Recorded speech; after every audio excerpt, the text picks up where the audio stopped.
you welcome from the Mummy, from Doom Patrol, Brendan Fraser!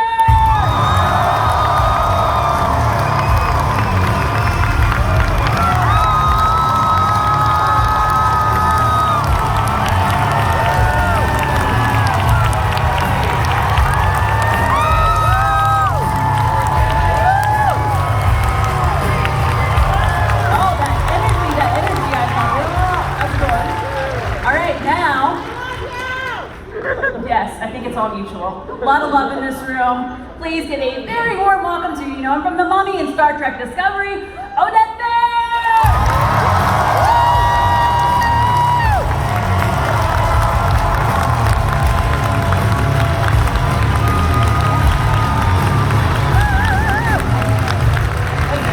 I just want to say, before we came out here, a certain somebody on the far end of the couch tried to make me mispronounce his name. It didn't work. Didn't work okay. Yes. Nice try. Yeah. Nice try. Oded Fehr. I told him I was going to get. And I am Borton Fnorfner. All right, fellas. So, surprise, we're here to talk today about The Mummy. You probably heard. What I want to know, so a fan company has made a bumper sticker in the past year called Honk if you have seen the 1999 cinematic masterpiece, The Mummy. Do any of you have this bumper sticker? I knew it. So here we are, a few years later. How's it felt to see such love for this film and this franchise and your characters continue? The Mummy, was basically my first job. It's I started off doing The Mummy and thinking to myself, so this is my life, these kind of movies, absolutely, no problem. It's so fabulous. It's fabulous that people are still enjoying it, still loving it. Their kids are loving it. Of course, you feel slightly old. Yeah. How did that happen? Yeah, that was quick. A lot of you would say in the car ride over here, like a lot of, oh, my mom really loves. Hi, Mom. Yeah, today I get a lot of autographs for, oh, Emma, is that you? No, it's for my mom. Oh, okay, sure, yeah, absolutely, yeah, I'm good with moms, so.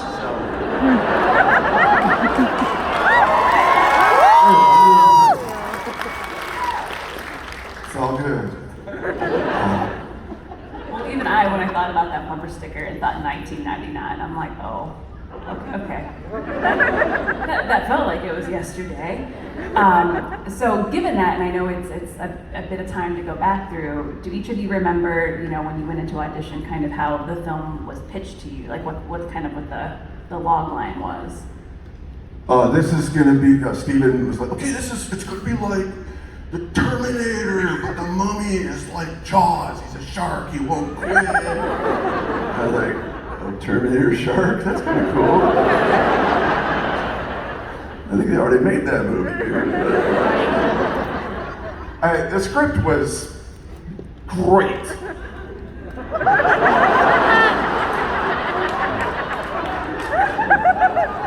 Such conviction. And he would be like, on the day, he'd always be, oh, the good thing is that the director is also the writer, so we just completely cut out the middleman. No, just do it the way you do it. Just whatever you do, just don't suck. Oh, constantly, don't F it up. I'm a brand new actor, right? This is my first job. I'm there, I'm nervous as heck. I think I'm doing everything wrong. And every time I go, what do you think? He goes, yeah, just don't screw it up. Okay, I can do that. It's good advice. Yeah, I mean, he was so. And then he was like, oh, okay, ready, and action, don't suck, and the whole place would blow up and just fall down, and explode. And all right, that was awesome. I feel like if I was given the direction, don't suck, I would immediately F it up. Yeah. Well, and it being your first film, and I feel like it was maybe like your first super action heavy in that way film. It is it's romance too, of course, we love that, but action, adventure. Do you remember kind of your stunt training for the film? Sure, there was fighting, but My stuntman was awesome. So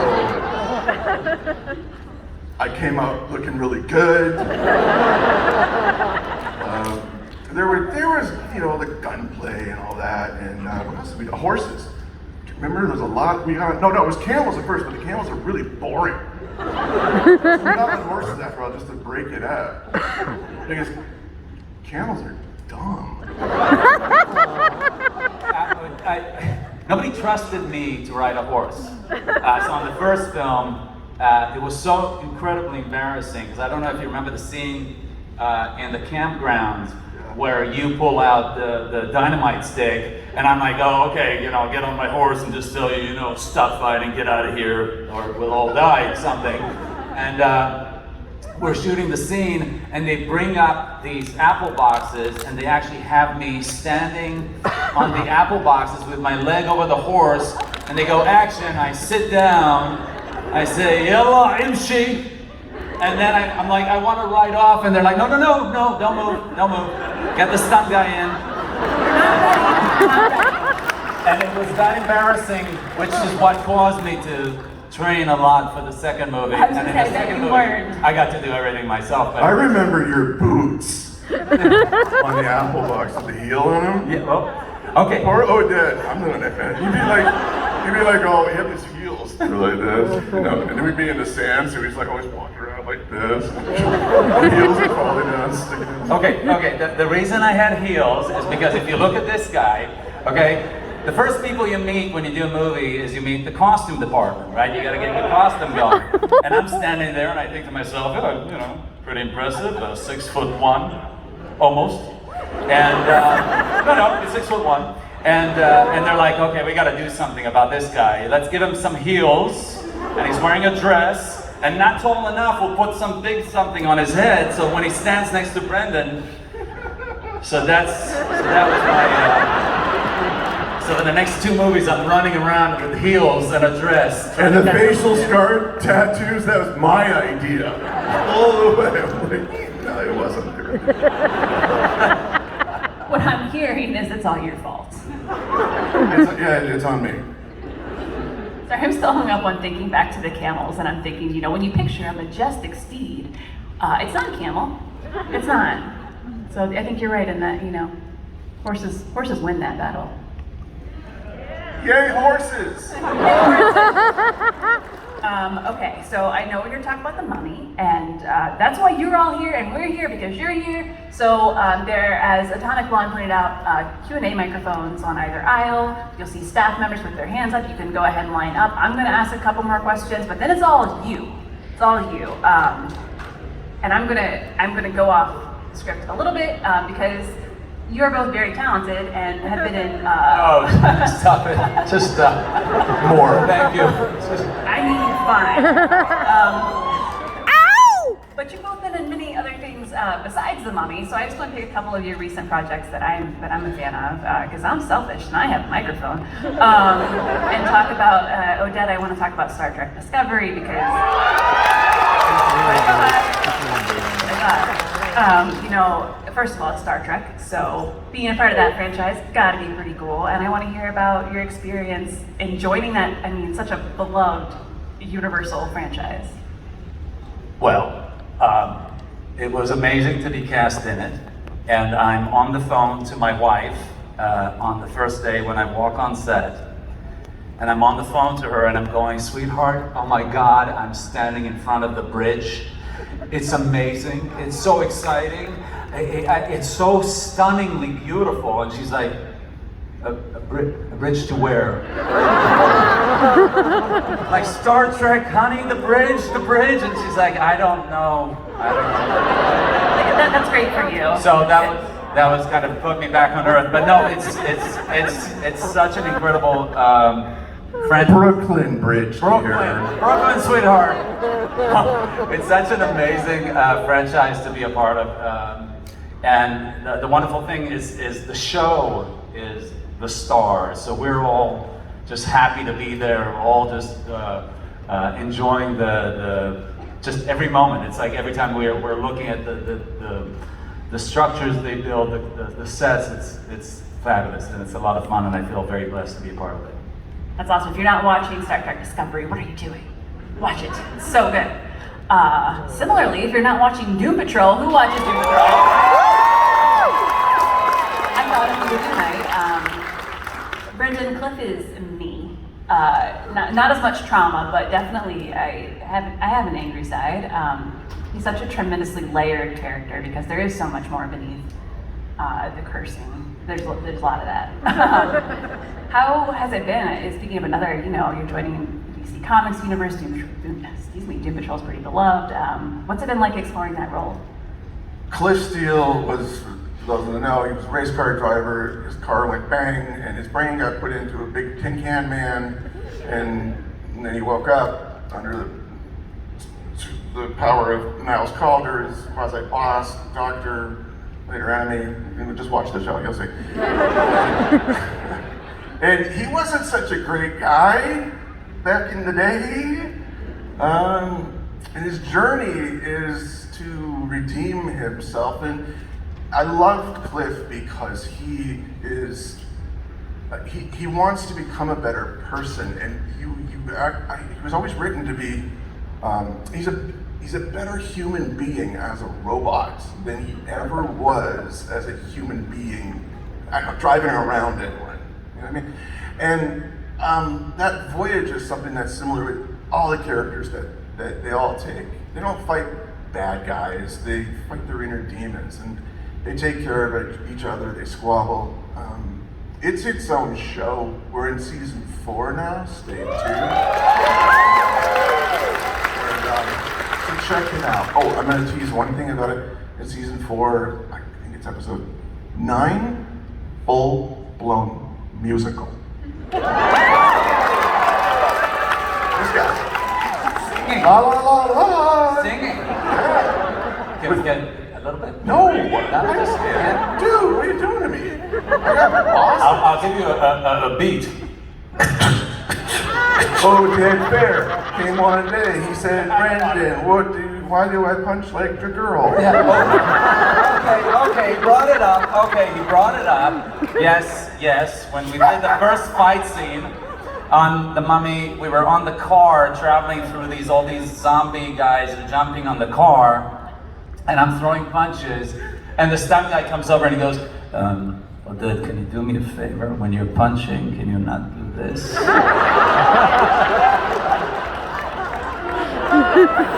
not as effective. No. It was classical training, theater training in theater, to kind of swing the punch backwards, but on camera it looks like this. I just let the stuntman do it. He's awesome. Yeah. Right? That's what they train for. It makes sense.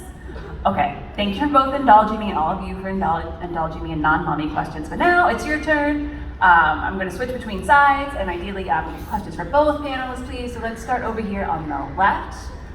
Please tell us your name and question. Hello, my name's Joe, and I'm from Seattle, and I wanted to say absolutely love all your movies. This is for Brendan. Brendan, I want to say thank you. I love your movies.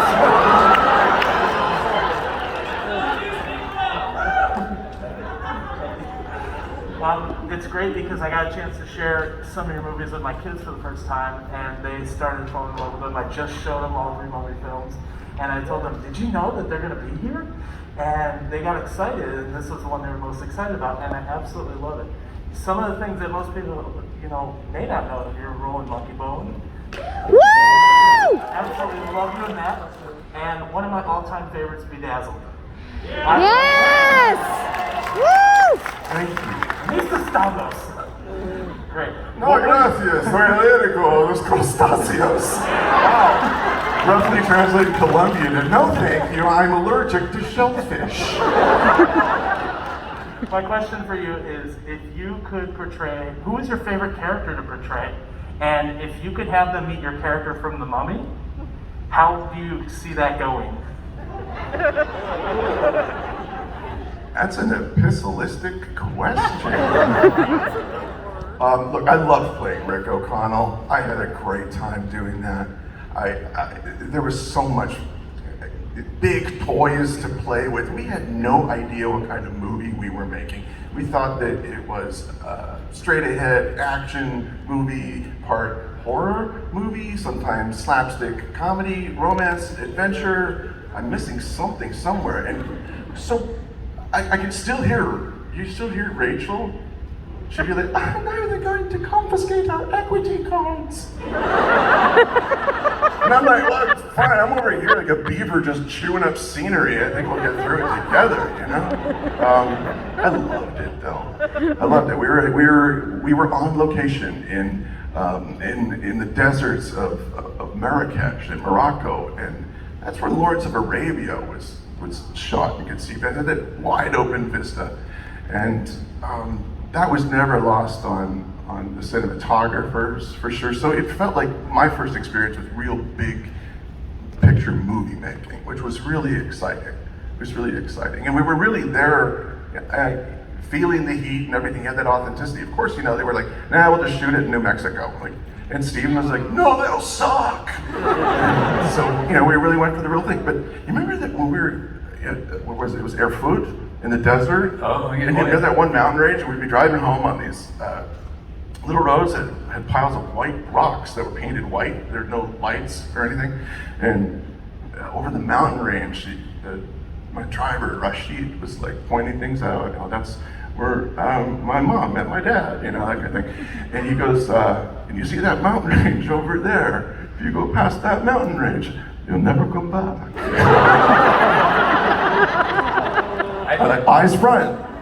I remember that one time when there was our set got flooded. Do you remember that? There was all of a sudden like torrential rains. Was that in the second one, the first one? I don't remember. I just remember that they brought over military helicopters to pick us up, and you're getting into these helicopters, and they did not feel like they were new or even taken care of or maintained in any way. And it was, so you're getting into this, everything is shaking.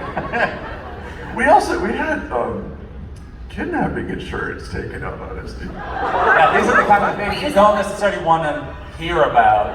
The late Jim Jacks, who was the producer, was a real talker. Okay, like you have a conversation with Jim, and he'd be like, "Hey, and you know," and he had this connective thing he would say or do. He'd go, and you know, you could put the phone down, go and polish your car, come back, pick it up, and go, yeah, put it down.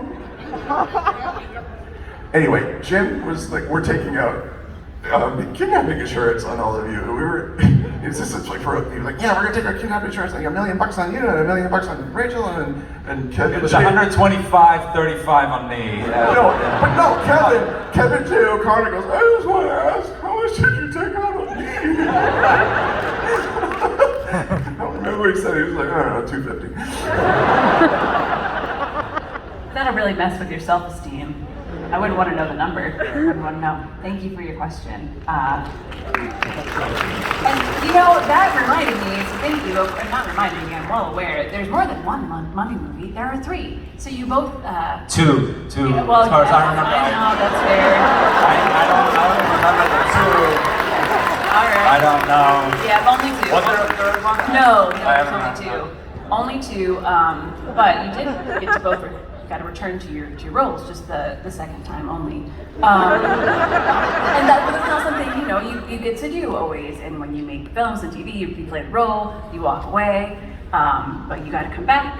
You have a sense of this is this world, these are the many things that, you know, we are hitting: action, romance, comedy. What was it like to come back with the knowledge, you know, of having played the characters and getting to develop them? It was like going back for another semester of college. Because we just finished, and they went, no, get back here. And you were the second movie. Oded, you held the fort down. And I want to say thank you to everyone. He did. He stayed behind. We all buggered off back to London with our air conditioning, and he was stuck out there with the horses instead of. You did. I love you, man. Thank you, but that was funny. It was very funny because I didn't really know the schedule as far as everybody else is concerned or whatever. I just knew I'm going to Morocco for quite a while. And we're there, and they're shooting, and I get to like, hey, how you guys doing? It's good to see you. And they're like, all right, have a good time. and they all buggered off, and I'm there by myself with the stunt guys. But it was really fabulous. It was really fabulous. I loved it. You were all alone. It was just me and my horse, who was extra short. But you were probably very And your entertaining. bird. My bird. And your bird. And my bird. He was the only one who knew how to work the bird. Well, the bird. The trainer didn't know how to work the bird. Oded knew how to work the bird. The bird was from England. So the bird was like, I'm sorry, what is this desert? It's very hot here. What am I supposed to be doing? How do I fly in this heat? It's too hot. I'm just going to sit in the shade. Yeah, but the first one was like just flew away. And then I got like the spare bird, and you're the only one that trusted. They're like, get Oded, because then it will fly too, and then we can all go get back to the hotel. I would imagine though that's like an extra layer of job security, one, but having that skill probably upped your kidnapping insurance. Like, Well, the interesting thing was I was $135 translate loosely to Israeli shekels is 700 Israeli shekels or something. But the bird was, 25,000.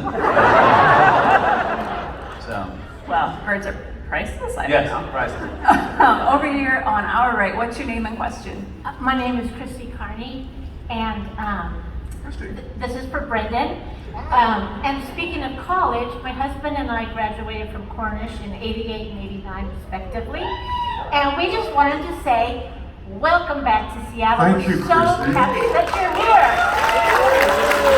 How are you? We're Is James here? No, he had to stay home. We're having our Tell him I say hello, say hi, love. I will. We went to college together. At Cornish College. Like what you said. And we really just wanted to welcome you back and say we're so pleased and so happy for your career and the way things have been going. We're just super duper happy for you.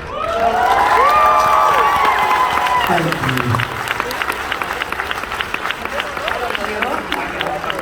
That was very nice. Over here on our left, what's your name and question? Hi, so my name is Conrad and I'm from Seattle and very honored to meet you at the panel. And thanks for the fist bump, Brendan. That was super epic when I was like eating lunch, so thank you so much. And also, anybody follow me on Instagram because I have interviewed 69 famous people. Just wanted to advertise that. But anyways, on That's a to shameless plug. Good for you. Thanks. Anyways, on to the question. I don't know if anybody's ever asked you this question, but what is something you've always wanted to do on your bucket list? Not jump out of a perfectly good airplane. That's Why do so many people want to do that? It's an act of choice. I don't. What about you? What's No. I had to on Resident Evil. I had to supposedly jump out of a helicopter, which I didn't do. The stunt guy did, but I was dropped from this crane with a wire strapped to my back and just dropped over a parking lot. And it's still till today. I get sweaty hands when I think about it. I don't. No. So being an actor is very glamorous, is what you're saying, all the time. Very. Because there's always a costume guy to change your pants. The more you know, the more you know. I apologize to Resident Evil costume department. Thank you so much for your question. Hi, over here on the right. What's your name and question? not wrong. It's always nice to have someone to change your pants. My name is Terry. I'm from Mount Lake Terrace, which is a suburb of Seattle. This is for both of you, or one of you, depending on how this one goes. What is your funniest memory, whether it be a practical joke, something went wrong, at either of yours expense if it's a practical joke? What do you remember as being the funniest thing that ever happened on the set? Yeah, no, Arnold was very funny. I just working with this guy as my first job, And again, I grew up feeling like I'm relatively good sized and slightly fit, and then I stand next to this guy in my high heels and dress, and the director goes, okay, so you have to stop him and tell him, live today, fight tomorrow, right? And I'm like grabbing his shoulder, and I'm like, this is cement. I try to do this. I think you can even see the pictures we signed. Just see me behind his shoulder going, fight today, live today, fight tomorrow. It's just, this guy is so powerful. And the funny thing is, we're taking pictures and he's still the same thing. But Arnold Vosloo, we're in our food, we're in the middle of the desert. It's just nothingness and just this hotel. He decides, that's it, man, I'm done. I want a bonfire. I'm done. So he goes, and I don't, my South African accent is not a very good accent, but he just disappears into the desert, right? And we were all like, this guy's insane. He had like 3 or 4 days off, I think, in a row. Yeah. Is he insured for the kidnapping? So anyway, it's nighttime. We're all around the outside there, and he's kind of out of the darkness. He's coming in with one log. He found a tree, and he's like, that's it, we do bonfire now. I mean, if you want something done right, you gotta go get your own tree. Really, I heard he went and he bargained with some kid for a donkey cart full of like a cord of wood, and then escorted the kid back to the fire pit that he dug, put stones around it, stacked the wood, stayed overnight guarding it, or someone would rip it all off, and killed scorpions with his bare hands. Oh yeah, no, he used to do this. Seriously? The scorpions. Man, that was a hell of a good fire, wasn't it? It was fabulous. He was so funny. It's like the first time I met him, I think, was in Marrakesh, in the hotel Marrakesh, and he's like, nah, screw that, man. I'm sleeping close to the pool, man. I'm not up in the building. I want to be close to the ground. Such a great character. That's how I want to stay in every hotel room from now on, like by the pool, always. Remember that was a weird hotel, wasn't it?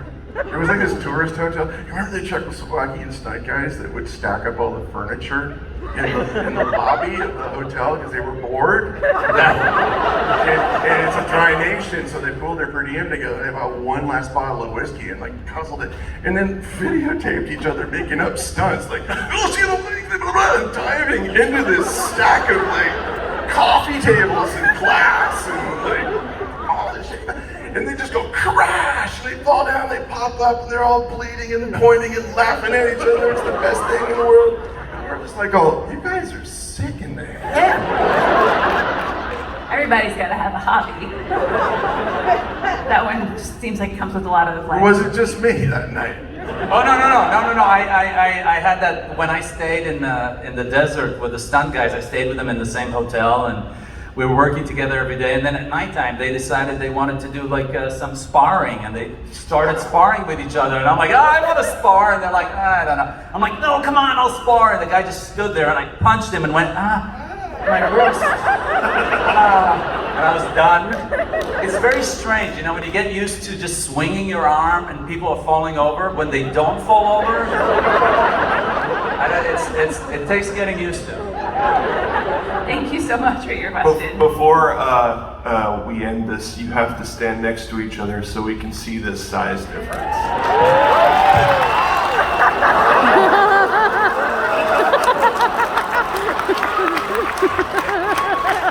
Hi, Mom. That was my bucket list. Thank you very much. Thank you. I had to step out so I didn't bring the height curve down. Where did you go? Yeah, what happened there? We stood up, you just moved. Bye. I don't want to be in your pictures. It's all you.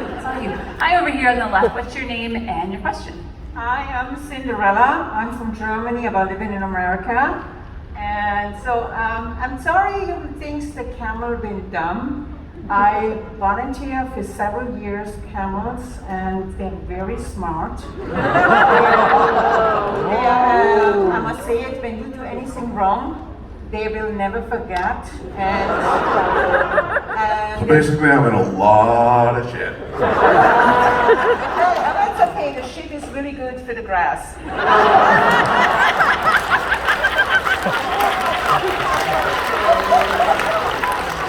I had it coming. My question is, they are in Germany in this time, 1990. Your movie came out in Germany in German language. It came out in 1990? But short. That's- I have a little language barrier. Your movie came out. It's like the song, 99 Schluffballon, right? There you go. Now, I saw you movies first in German language. This is my question. Have you ever seen in other language your mummies? Have you? I once saw the guy who dubs my voice That's good. in German. You look kind of like Winston Churchill. No, Muslim. With a really No, impressive when beard. you look the whole bunch outfit of the light blinding, you know the series I Love Lucy? Yes, yes. And she did one part, the jumper girl. I have the whole bunch outfit. This is more in a different collection with the Tutti Frutti. I remember. Thank you for your question. Sehr schön. Okay, Dankeschön. Danke, danke. You in Mongolia on the right. What's your name and question? Hi, my name is Stephanie. I'm from Bainbridge Island, and I have a question for Oded, actually. Obviously, I love the Mummy and stuff, and I say quotes from it every damn day. And I, however, wanted to ask you about Destiny 2 and the absolute plot twist that happens with Osiris, and how did you feel about that? Because that was the greatest plot twist that Destiny has ever seen.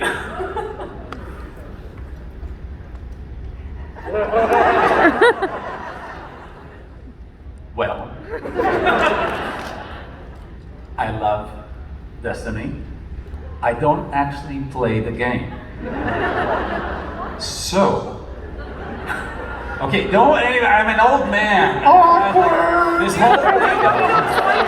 All right. Well, listen, this is what happens, right? My son plays video games, and I try to. Am I getting in trouble? My son. Okay. No, I got the camels mad at me now. Right. I know. Turn the camel Okay, no, over. listen. My son plays the game. I'm coming in to join him, and I'm going like, hey, I'd like to pay, and he goes, okay. He gives me the controller, and I'm like, what button? Hold on, let me get my glasses, and I can't. And by the time I'm even close to moving, he's already finished the game. So it was one of those very complicated. But they spend about 45 minutes every time I work to explain to me what's going on, and it sounds very exciting. It really does. Man, you gotta play it sometime. You're a great character. I love the character. I do. I love the character. But yes, I haven't played the game. Oh, man. Well, you should try it sometime. I hear it's absolutely fabulous. But I don't play any game. Okay, the camels. Camels are. Can we talk about the camels? I love the camels. The camels and the birds. I come back on the camel at the end of the first one, so I love the camels. That's right. Yes. Do you remember my character was supposed to die? Yeah, and they wrote you back in. Yeah, when I say goodbye to you in the tunnel, and I'm like, save the girl, kill the creature, in that order. All goes bang. And everything falls down. Yeah. And then Steve Summers, when I thought I'm getting fired, I came back to the hotel after a night shoot. I said to my brother, they're firing me. He hates me. Every time the director does this, he's just thinking, why did I hire this guy? Oh my God. But and then he comes back to me and he goes, you know what? Ardith Bay. Everybody loves Ardith Bay. It is. They love you. Yeah. It's very lucky. Very lucky. Thank you for your question. Next time we're here, I'm going to ask about Destiny, and you better have played. Okay. Yes. Yeah, you're on it. Oh, you're on the left. What's your name and question? Hi, my name is Gina, originally from LA, but moved here to Renton, Washington now. So I wanted to say that your movies was something my family and I bonded over. So my parents, I know that I'm also now a mom. I'm watching your movies, all the movies with my son. So it's definitely something that saves me because it was something like a bonding moment with my family. Sometimes we don't always get along, but definitely those movies were something that brought our family together and stuff to talk about. So I just wanted to know if there were scenes or anything from any of the movies that you've done that were like memorable to you, or wanted to make sure it was like memorable to your fans or those that watched it. All of it. We were just glad to have a job, lady.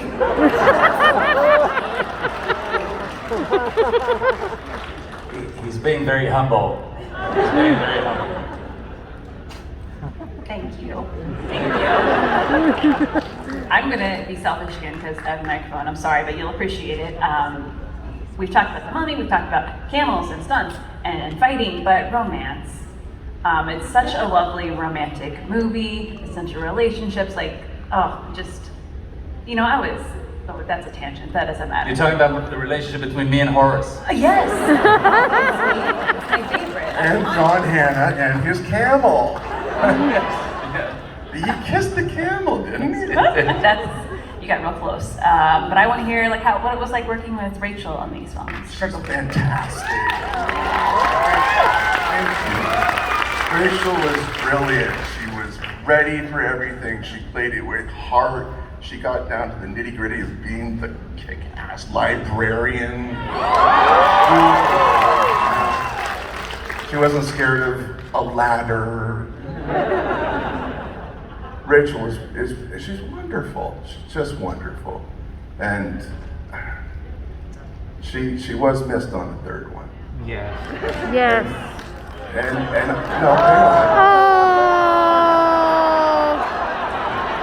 Oh. We missed you too. There's an elephant in the room. Maria's great too. But she wasn't Rachel, and I think you know what I mean. So anyway, who saw the fourth one? Wait. That was... Too soon? Too soon. Too soon. Let's go to the right. Please tell us your name and your question. Hi, my name is Lauren, and I was born and raised in Anchorage, Alaska. My question is, could you go a little bit more in depth about what filming in the Moroccan desert was like, and any particular challenges that you remember? The more hilarious, the better. Oh, be funny, like right now? Like now? Okay, we got wiped out by a sandstorm. That was exciting in real world, remember that? That would happen. Yeah, absolutely. The scorpions, you show up on set and there's a whole bunch of scorpion wranglers. Oh yeah. These will kill you, but don't worry. We have the wranglers that will catch the scorpions, and it's just a bunch of guys walking with a stick. Yeah, they had like a piece of rebar up in the rocks. And on the call sheet, they gave there was the snake guide. Yes. There was like this one snake that had a little doodad yellow thing on his head. And they're like, do you see this? At best, we don't have to amputate your leg before we fly you out of here. Just run away from it if you can. Of course, I had to go shake a leg when the airplane scene was going down and the road was really bad and the honey wagon, the toilet wagon, got a broken axle. So anyway, we're all sneaking off to go talk to a rock. And so I'm out there doing my business, and I look down, what is it? Is that a snake? What's that snake? Right there. What do you think I'm holding? Well, there's a snake right there. I ran.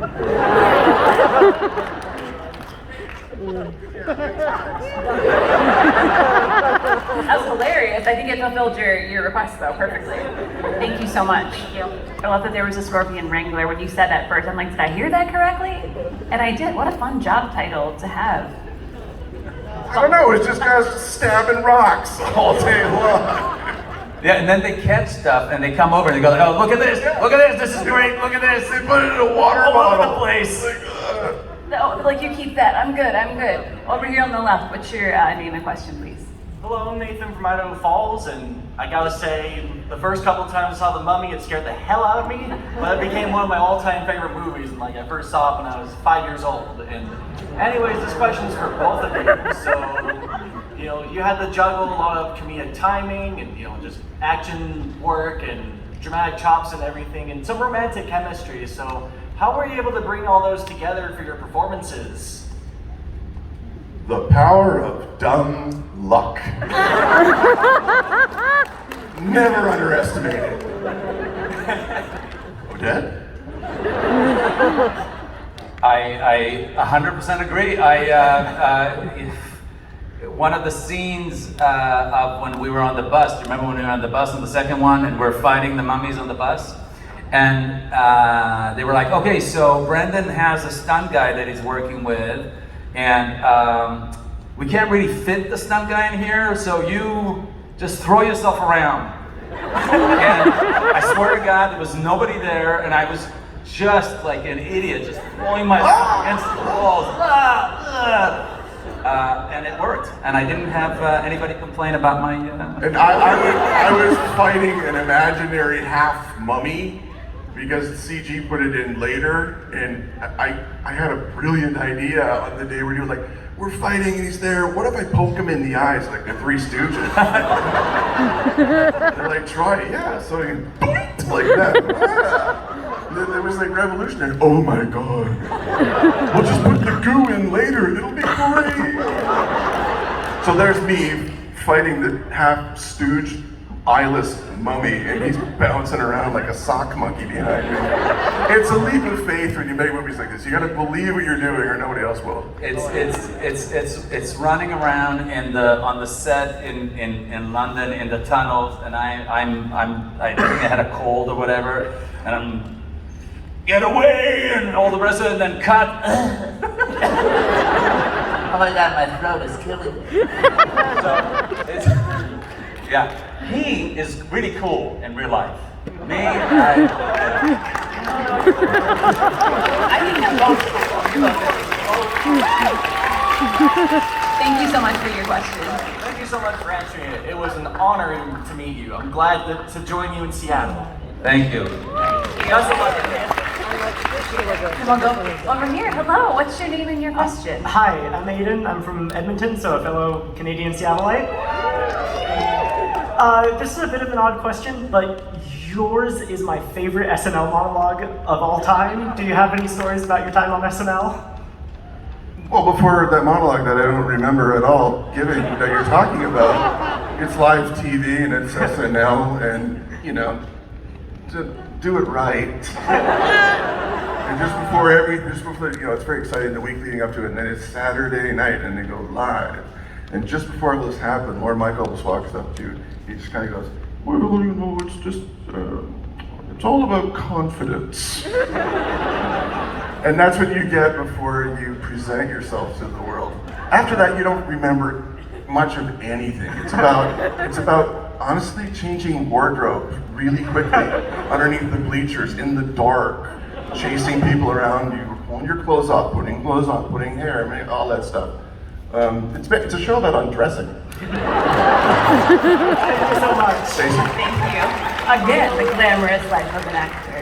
I also feel like just be confident is a different version of don't suck. Just a nicer way to say it. Over here on the left, what's your name and question? Hi, my name is CJ. I live in Seattle, and this question is for Oded.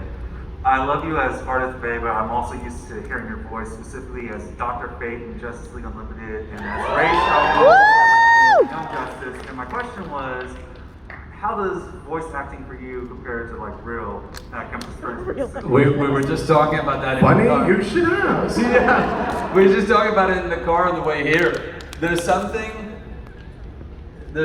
wonderful about not having to learn your lines and not having to put a costume and makeup on. There's something really fabulous about that, so let's just start right there. You don't even have to wear pants. During COVID, I was in my closet, in my pajamas, recording. It was wonderful. There's something really wonderful about doing voiceovers because your voice is such a big part of acting, of delivering drama, and it's a lot of fun being able to do that without any pressure of kind of knowing your lines or everything else around it. So, Thank you, sir. thank you. Thank you. Any job you can do in your pajamas is automatically my favorite job. Over here on the right, what's your name and your question? Hello, I am Tyler Jacobs. I live in Tacoma, Washington.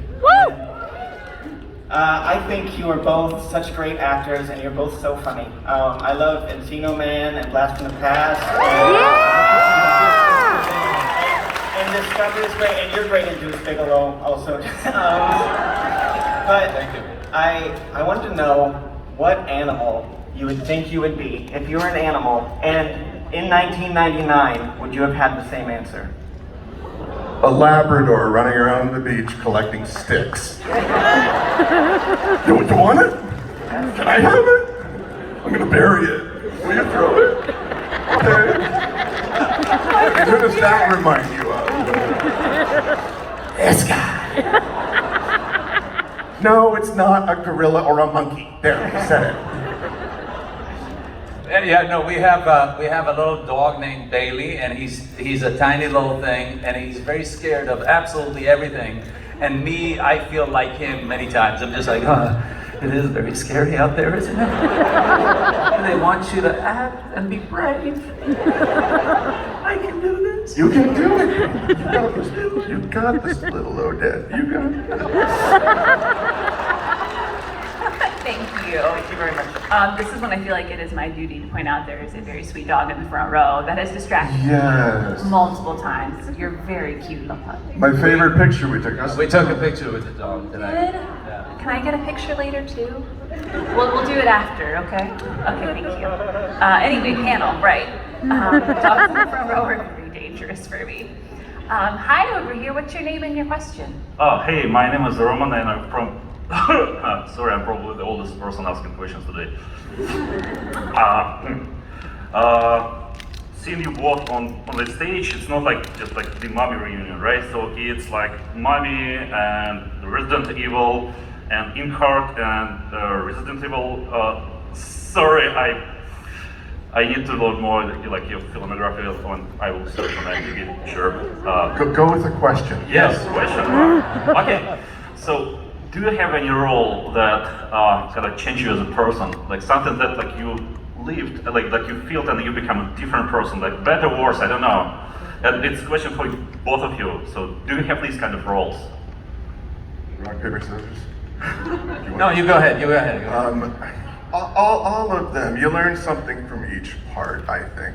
I mean, it's just acting, all right? It's make-believe. We all kind of know that, but it's sort of a contest who can make believe in a way that everybody else believes to make believe. Each part's going to change you a little bit. You take something from it, a place you went. I mean, we're all here because we saw this movie. We ran around the desert making 20 whatever years ago. It changed the trajectory of our lives. And I think you should get something from all of them. You know, at least I do. I really want to. Thank you. I love you guys. Thank you. Thank you. Real quick, I'm curious, who here has been on the Mummy theme park ride at Universal Parks? Have either of you been on the ride? Yes. Yes. Yes. It's a ride I really enjoy, but I can ride it one time. What's that? I can ride it one time because it's very intense. It's incredibly intense, and like running in the tunnels, when it turns around, then it backs up, and then it flies off. You hear me go, No, I'm just joking. It's being repaired right now. It's going to come back out. They had to put new tech in it, I'm told. Yeah, I know it's reopening soon. Check from the third movie, apparently. What third movie? There's no third movie. No hard anyway, over here, hi, what's your name and question? Test. Hi, Brent. Hello, Oded. I'm Max from Seattle, born and raised. I have a comment for one of you and a question for both of you. Brent, I was sorry to hear about the Batgirl film. Yeah. We all are. We are. And now the question, it's pretty obvious by now that the 2017 Mummy film was but lightly less like a more failure. Ouch! As well as its attempt to jumpstart a shared monster universe for Universal. My question is, if the Mummy 1999 film followed a similar strategy and was the first of like a shared universe, do you think it would have had the Dark Universe would have had a better chance of succeeding? Listen, dude. We know how hard The Mummy is to make. I tried to do it 3 times. That was its own picture. It's kind of not my department. Yeah. Yeah, there's so many things that go into making a film. You have no idea. We had no idea when we shot the first Mummy that it's going to be what it ended up being. We had no idea, and he's not kidding. I mean, Rachel was absolutely incredible, but I heard Rachel going, "Oh, this is the end of my career." You know, it's like she gave it all. She was incredible and wonderful, but nobody had any idea, and I was just happy to be there. You know, like for me, it was my first job. I was like, "Oh my God!" But nobody knew what it would be like. Thank you. Thank you also for Star Trek Discovery and Doom Patrol, and thank you for your time. Thanks, Thank Max. you. Thanks. Thank you for the question. Hi, over here. What's your name and your question? Hi, my name is Kim. Oh my God, I'm so loud. Hi, my name is Kim. I'm from Olympia. My kind of statement question is, are you guys terrified of bugs? Because the Mummy, I am forever terrified of bugs. I'm okay. I'm fine. I'm fine. Sorry, just you that was scarred. I'll tell you one terrifying story. My wife and I were in Hawaii in one of those very kind of natural surroundings, whatever, and then it was evening time and we were just attacked by these huge flying cockroaches, huge, humongous. And some of them accidentally died. Anyway, we made our way back to our sanctuary, to our rooms, and for safety. So, rooms, I'm saying, is separate rooms. My wife and I, you know. No, I'm kidding. But the scary thing was we woke up the next day and they were all gone. Like the dead ones, gone. Nothing left of them. Meaning pretty crawlers just came in at the night and just... Circle of life. Just think about that and enjoy it. I think that probably helped your bug phobia, so it was a good story. Yeah, I think I'm further traumatized by you guys. Thanks. Thank you so much. Hi, over here. What's your name and what's your question, please? Hi, my name is Elia, and I just want to say that my friend over there provided the scarf for the pupper in the photo this morning, so that was awesome to be a part of. It was amazing. Well, I was going to ask you about Blast from the Past because I adore that movie. It was amazing. I'm going to stick with the theme of the day. As a large animal equine massage therapist, I'm going to ask both of you horse-related question. Brandon, what was your favorite experience of working with horses on set of movies, and why was it Freckles? And Oded, did you keep up with your horsemanship? I'll go first. You mean my horse was, you said Freckles. Or Speckles? His name was Pecos. Oh, Pecos, but it translates, yes? Pecos, which translates to spots or freckles. Yeah. And I was learned in Latin culture, when you name animals, you don't call them Fred. You call them, Cosmo, or you give them a name, and so, or you name them what they are, like tan spots, something like that. So my horse was amazing. I took him home. I FedExed him back to where I live in New York. I gave him to my oldest son, who is on the spectrum, and whether he's a big, strong horse, and whether or not Griffin wanted to ride him on any particular day didn't matter, because if you get a bucket and a brush, give it to a kid who's happy to do this all afternoon. It works for both of them. And he needed a job. The horse did. Thank you. Thank you. We're running low on time, so I want to get through as many questions as we can. So over here on the left, your name and question, please. You mind if I take my mask off? Go right ahead. Okay, thank you. My name is Colton.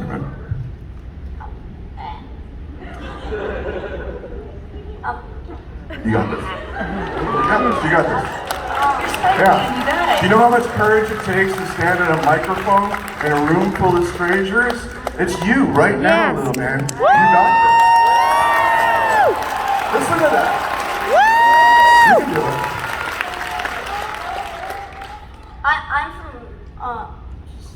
I'm from Bremerton, pretty much. And, I was wondering, in the second movie with the bugs and the scorpions and stuff, where she fell in, were there any real bugs in those?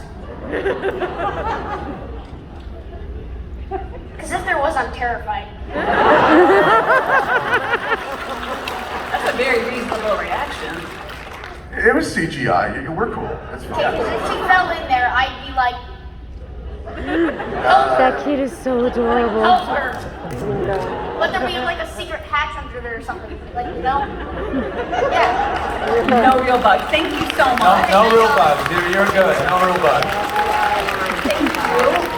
Over here on the right, what's your name and question, please? Hello, my name is Corey. I'm from Bainbridge Drive, Washington. And my question is for you, Brendan. Now, I do know that last year you acted in a film called No Sudden Move, which was definitely not like other roles that you played in the past. So my question is, did you feel like you had to change any part of your acting style in order to immerse yourself into the character that you play? I find it's easiest if you follow the script. Listen to the director. It really helps to wear cool clothes too. And show up to work on time. All good tips. Thank you so much. Okay, we can do 2 more questions, so we'll go over here. Please tell us your name and question. Hello. My name is Shannon. I'm from the Seattle area, and I also went to Cornish. Yeah. I actually studied with Carrie Skalski, and I think that y'all studied together as well. He liked to talk about it a lot, so he was very happy.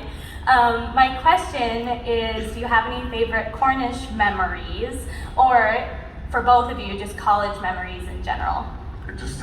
I'm from Seattle, by the way. I went to Cornish College, graduated in 1990 when we were up on the hill. It was a singular defining experience in my life. I met so many like-minded individuals who support the arts and who thrive together. And that's what this town is really about. So I'm so happy. It really set me up to feel like when you're acting, it's not just about 2 people bitching at each other. You know, it's about something more than that, really. It's about being invested in the work that you do. And I got that work ethic while I was there. Yeah. I didn't go to college in the States. I went to a very classical drama school in England. So my son is now going to college, and my daughter and so on. We're always talking about college, and I have the best excuse. I didn't go to college here. I don't know anything. I don't know. Thank you for your question. Thank you. Thank you. All right, over here on the right, this will be our last question. Hello, my name is George. Sorry. I'm here from Seattle. Ironically, I was the last one to get an autograph from you today, Brennan, so that was an awesome experience. I want everyone in the room. Yeah, I want everyone in the room to know that he took time out of his personal schedule to sign an autograph for a service member of the military that was in tears over not being able to get a ticket, and I really appreciate you doing that. It's very humble.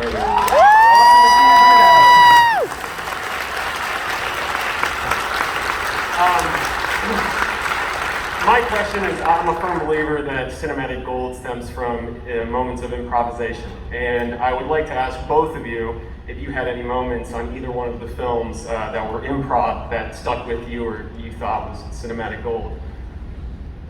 I already said the Stooges thing, so this one's all you. On the scene in the bus, at the end of the fight, Steve Summers, the director, goes, "Okay, so let's end with a funny line. This is my first bus ride. Good, thank you. I'm not a very good improv guy. I'm not a very good improv. Yes. No, I'm not. Not a very good improv guy. You guys are absolutely awesome. Thank you so much for being here. Thank you. Thank you all for your thoughtful questions. Thank you for coming. Thank you both for joining us. Appreciate it. Please give these two a huge round of applause for the Mummy and all they do. Thank you.